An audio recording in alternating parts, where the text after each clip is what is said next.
Welcome to this chaotic video.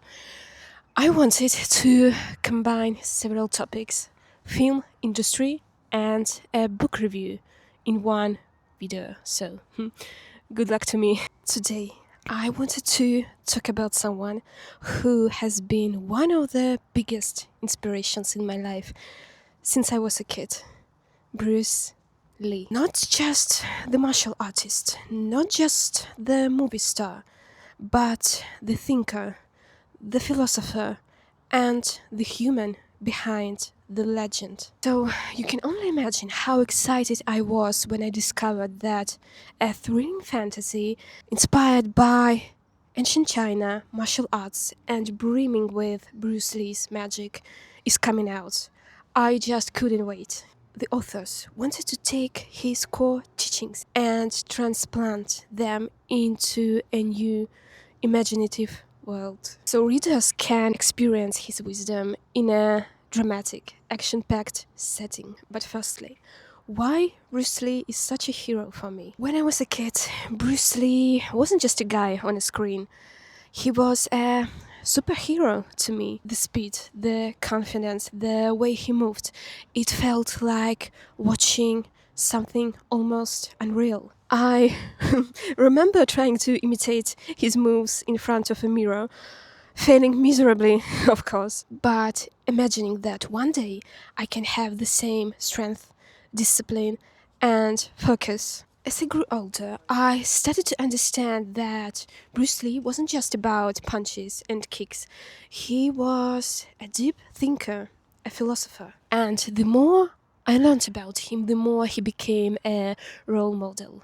His idea of "be water, my friend" changed how I look at life. It taught me to stay flexible, to adapt, to not be rigid. Water can flow or it can crush.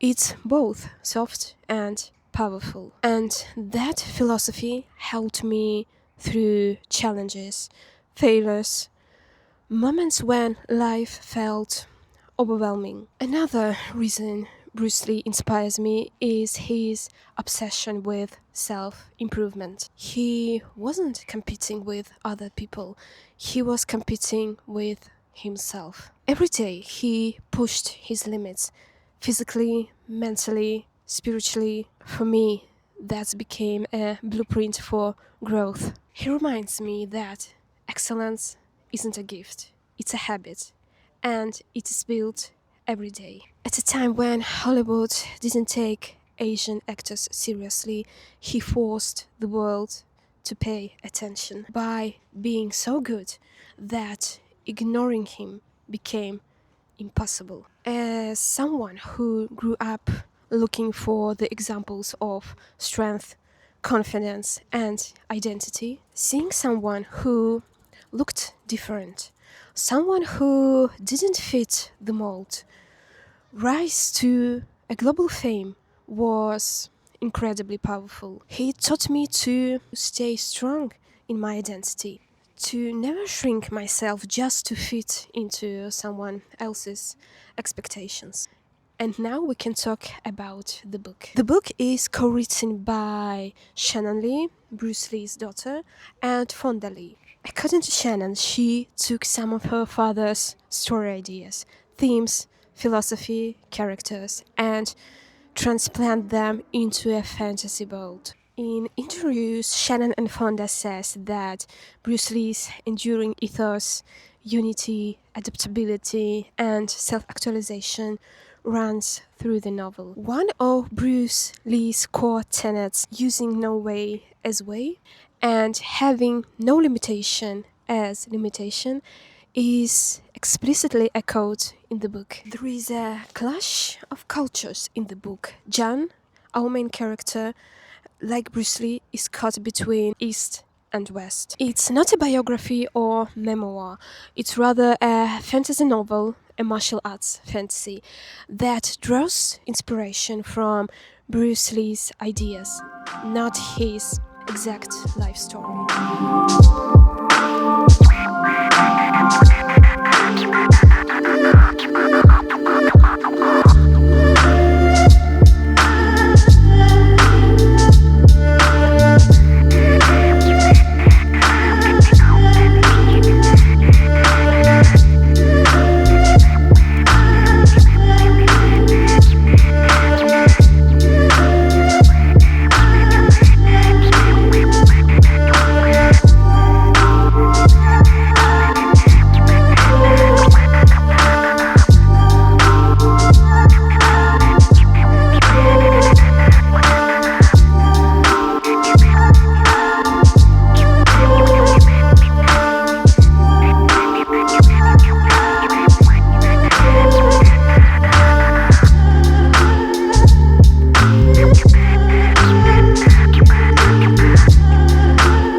to encourage you to read this perfection without spoiling the story, so I will try to avoid giving detailed plot spoilers.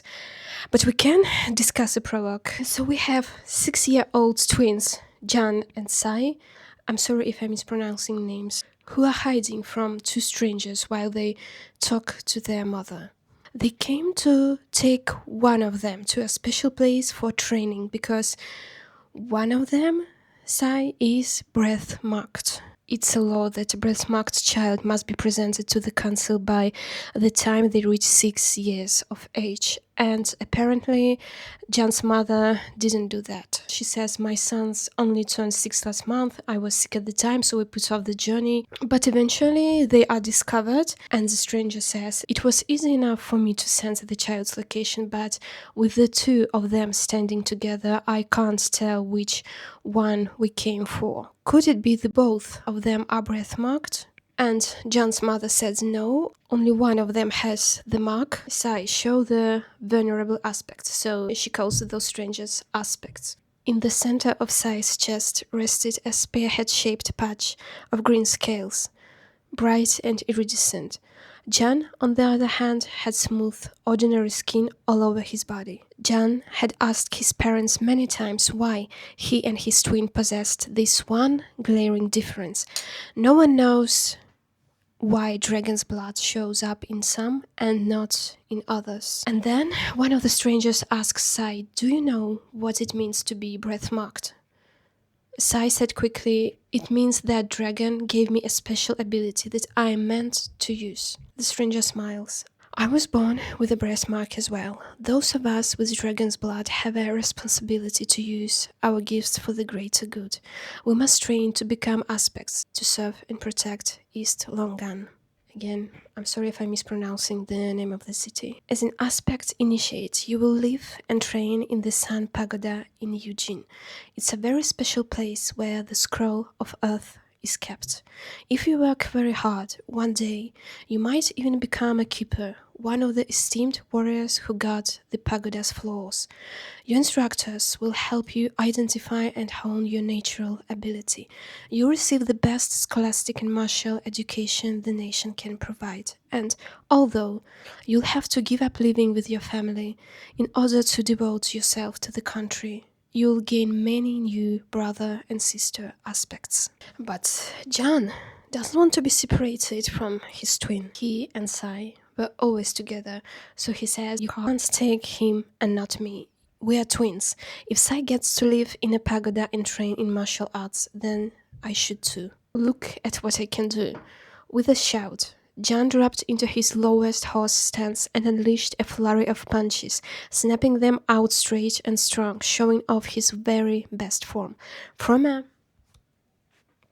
standstill, he leapt straight up into a double front jump kick, then followed it with a spinning double smash kick.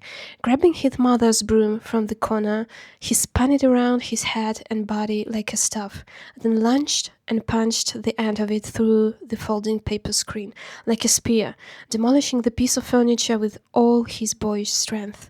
Turning back around with the broom held high, he flashed the watching adults a look of triumph. His mother's hands were clapped to her mouth in horror. The two aspects were glaring at Jan with very different expressions than they would been using with 𝗧𝐸 mere seconds ago. The green slit of Jan's face. Who taught you to do that, boy? The aspect demanded. Jan's mother went very pale. Please, she whispered, I can explain. The door opened.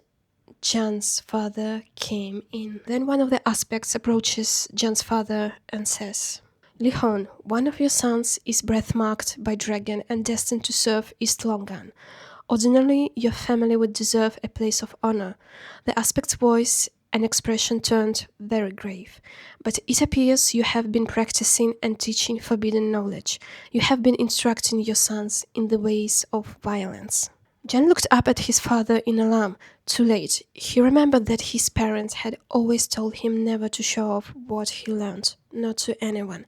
Some people would not understand, they said. He liked the idea that martial arts were his family's secret, but had never imagined it would get them in serious trouble. "But you carry weapons," Jan exclaimed indignantly, pointing at the sword on the man's hip. "We are the sworn agents of Dragon Compass." Compass is the name of one of the aspects. Snapped at him. "Aspects of virtue are trained to protect the country and preserve the peace so ordinary people can live in harmony.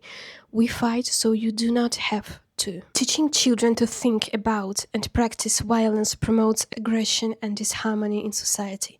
Skills designed to harm or kill are not meant to be taught and used carelessly by just anyone. That's what separates us from the vulgar, barbaric West. We must protect ourselves diligently against such base influence. On what Jan's father responded, "My grandfather was a master martial arts practitioner for decades before the Civil War divided Longan into two countries. I learned from him as a boy and only ever wanted to honor my ancestors by preserving his knowledge. He taught me to use martial arts to improve myself and others in a peaceful way." The aspect was unmoved. "Your violations against law and society carry a penalty of 3 to 5 years of repentance through work." Jan's mother let out a stifled sob. It was well known that people died in the harsh conditions of the labor camps. So here we discover that those who are not aspects are not allowed to practice martial arts. And then our Sai tore free from their mother and ran to stand in front of their father, glaring up at Compass and Water, the two aspects, with tearful betrayal. "You said aspects used their abilities for good. You promised my family would live in a nice house near the Sun Pagoda." Sai's face trembled. I won't go with you. I don't want to become an aspect if you send Baba away." One of the aspects, probably the clever one, says, "Brother aspects, perhaps an unusual situation requires an unusual solution. We came to find a birthmarked child and bring him back to Eugene. How can we expect him to devote himself willingly to the required training of an aspect if we send his father to the work camps from which it's possible he might not return, leaving his mother and brother alone and uncared for?" And apparently these words had an effect on the other aspect. So he says that the birthmarked child and his mother come to live in Eugene as planned. For illegally training in and espousing violence, Li Hon and his other son should be exiled from East Longan for a period of 5 years. This the amount of time he would normally be required to spend repenting through work. After 5 years, if they have renounced the practice of violence, they may return to the east to rejoin their family. She crouched down in front of Jan and Sai. "You are both very brave," she said, wiping their tears from their faces, "as well as young and foolish. You were born with different destinies, but if you each devote yourself to what Dragon intends, you will see each other again." And now they have 2 hours to pack their belongings and say their farewells. And this is how our story begins. Can we also please appreciate my new tablecloth?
initial thoughts. I'm 20% of the way through and I'm already loving it. Rise of the Dragon feels like watching one of Bruce Lee's films. The book is co-written with Bruce Lee's daughter, Shannon Lee, and that effect is intentional on her part. Shannon Lee has spent years perceiving and teaching Bruce Lee's ideas. Because Breath of the Dragon is partly inspired by his teachings, the story carries the same mix of personal growth, overcoming inner obstacles, harmony between strength and compassion. These themes run through all of Bruce Lee's films.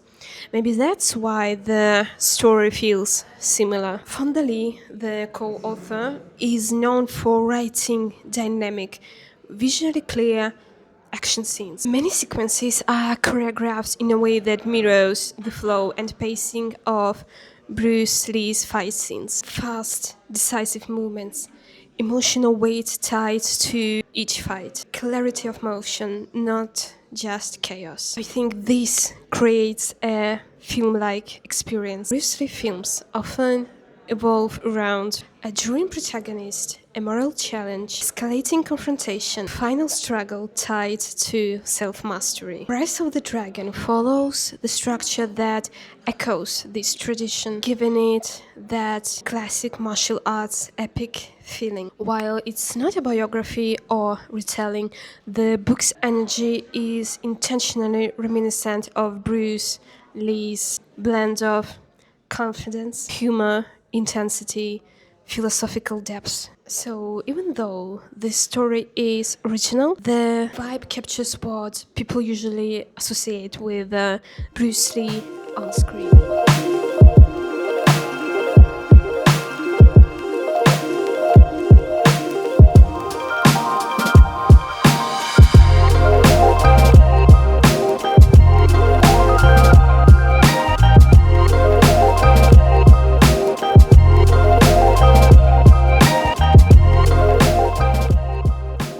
I don't feel comfortable with filming in public.